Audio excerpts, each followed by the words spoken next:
Cuando bajamos de las montañas cargando en nuestras mochilas a nuestros muertos y a nuestra historia, venimos a la ciudad a buscar la patria que nos había olvidado en el último rincón del país, el rincón más solitario, el más pobre, el más sucio, el peor. EZLN, Ejército Zapatista de Liberación Nacional.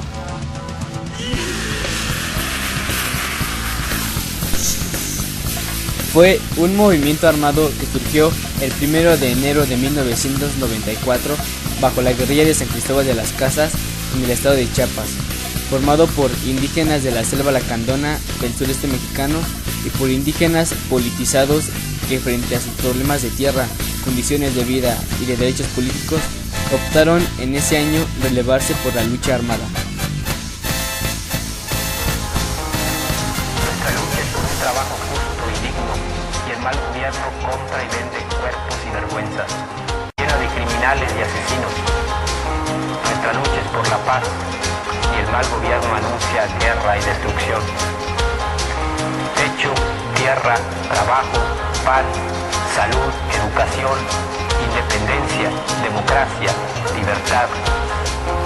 Estas fueron nuestras demandas en la larga noche de los 500 años. Estas son hoy nuestras exigencias. Los involucrados más destacados en este movimiento fueron Rafael Sebastián Guilén Vicente, conocido como el subcomandante Marcos, vocero del movimiento, y la subcomandante Ramona. Se caracterizó por ser un movimiento de resistencia y transformación. Involucró el zapatismo social y civil. Se expresaba por medio de su indigenismo. Los zapatistas no luchaban por la República de los Indios. Buscaban que las autoridades de las comunidades tuvieran la legalidad y que se respetaran los términos aplicados. El subcomandante Marcos descubrió una existencia que es encubierto por el gobierno acerca de las condiciones de expulsión en que vivían los indígenas, además de la pobreza extrema. El año en que se hizo público la aparición de México en el Tratado de Libre Comercio de Norteamérica, que unía a nuestra economía con los Estados Unidos y Canadá, en San Cristóbal de las Casas hubo enfrentamientos armados con el ejército, que no pudo parar un movimiento guerrillero liderado por un personaje sumamente inteligente y preparado como es Marcos. El EZLN fue vislumbrado por las autoridades como un movimiento armado, debido al levantamiento de armas en San Sebastián de las Casas en el estado de Chiapas. Tierra, trabajo, alimentación, salud, educación, cultura, independencia, democracia, libertad, justicia y paz eran las demandas más destacadas que los indígenas pedían a través de este movimiento. Los acuerdos de San Andrés proponen un apaciguamiento entre los dos bandos involucrados, que fueron el EZLN y el gobierno. Dicho tratado expone compromisos que están enfocados al reconocimiento de los derechos indigenistas, tanto en justicia como constitucionalmente. Así se llega a la deducción de que dichos acontecimientos repercutieron en su vida, dando origen a su movimiento. El movimiento EZLN se adaptó a las nuevas realidades de esa época política, sin renunciar a su motivo y razón de ser, teniendo como prioridad la idea de defender los derechos de las comunidades indígenas. Consideramos que este movimiento ha sido relevante para México, especialmente para los indígenas, ya que actualmente se conservan algunos ideales en pequeños movimientos sociales. Durante los años en que se destacó este movimiento se obtuvieron diversos logros, como mejorar la Ley Agraria Zapatista de 1994, pactar los acuerdos de San Andrés, una oscilación sobre el sistema de gobierno independiente en las comunidades que forman parte de las 250,000 hectáreas de fincas chiapanecas que ocupan los zapatistas luego del 1 de enero de 1994, propiciaron la creación de municipalidades autónomas y la declaración de la selva lacandona, por la que declaran la guerra al gobierno mexicano.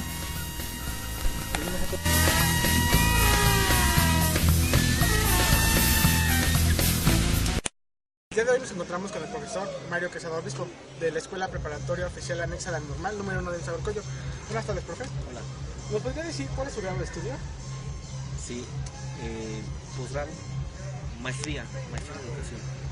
Okay. Nuestro tema va referente al Ejército Zapatista de Liberación Nacional. ¿Usted tiene algún conocimiento sobre esto? Sí, claro. Bueno, algún antecedente, así de manera muy rápida, es que este movimiento se levanta en armas en 1994 en el gobierno de Carlos Salinas de Gortari.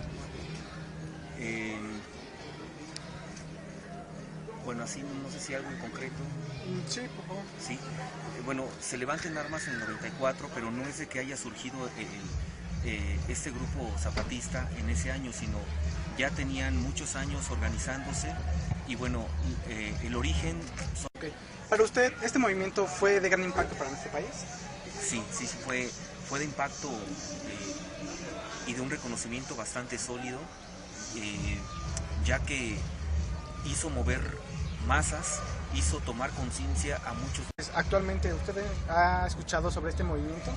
Sí, pareciera que el ZLN ha muerto, pues, pero los medios de comunicación también hacen su función y su trabajo muy acorde, ¿no? Muy ad hoc, pero en realidad siguen existiendo actividades. Una de la última actividad fuerte que tuvieron fue lo de la Digna Rabia y que se llevó a cabo hace un par de años. Aquí en la ciudad también tuvo eco esta actividad en las comunidades de Chiapas y bueno, la actividad sigue siendo muy constante de ellos y desafortunadamente el único medio que saca a relucir esto es el periódico La Jornada y eso algún artículo muy en corto, muy pequeño, pero afortunadamente la difusión que hay por el internet nos hace saber sobre lo que hay, ¿no? Okay. Muchas gracias, profesor, eso sería todo. Sí, muchas gracias. Dale, profe, gracias. Sí. La noche ya ves, pasa y nadie lo mira. Una injusticia lo hará padecer. Grita un silencio, apuesta, solo él su mejor arma. Es un mar sobre su espalda. El subcomandante Marcos descubrió una existencia que es encubierto por el gobierno acerca de las condiciones de expulsión en que vivían los indígenas, además de la pobreza extrema. El año en que se hizo público la aparición de México en el Tratado de Libre Comercio de Norteamérica, que unía nuestra economía con los Estados Unidos y Canadá. En San Cristóbal de las Casas hubo enfrentamientos armados con el ejército que no pudo parar un movimiento guerrillero, liderado por un personaje sumamente inteligente y preparado, como es Marcos.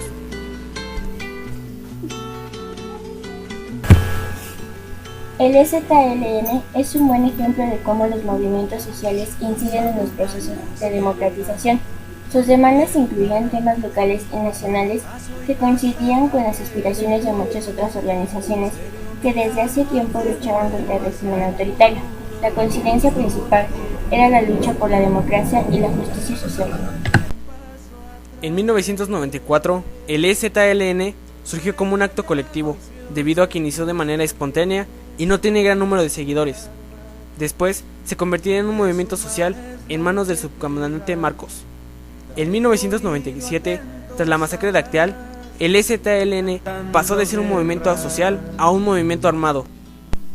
El fin llegó con los tratados de San Andrés, los cuales proponían al ZLN como una entidad autónoma, haciendo válidos los derechos indígenas. Pero, inconformes con estos tratados, realizaron diversas movilizaciones que los medios de comunicación han ocultado. El ZLN no ha muerto, sigue luchando por los derechos de los indígenas.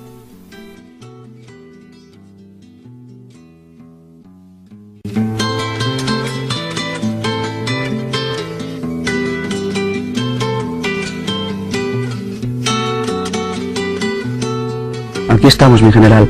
Aquí estamos porque estos gobiernos siguen sin memoria para los indígenas y porque los ricos hacendados, con otros nombres, siguen despojando de sus tierras a los campesinos.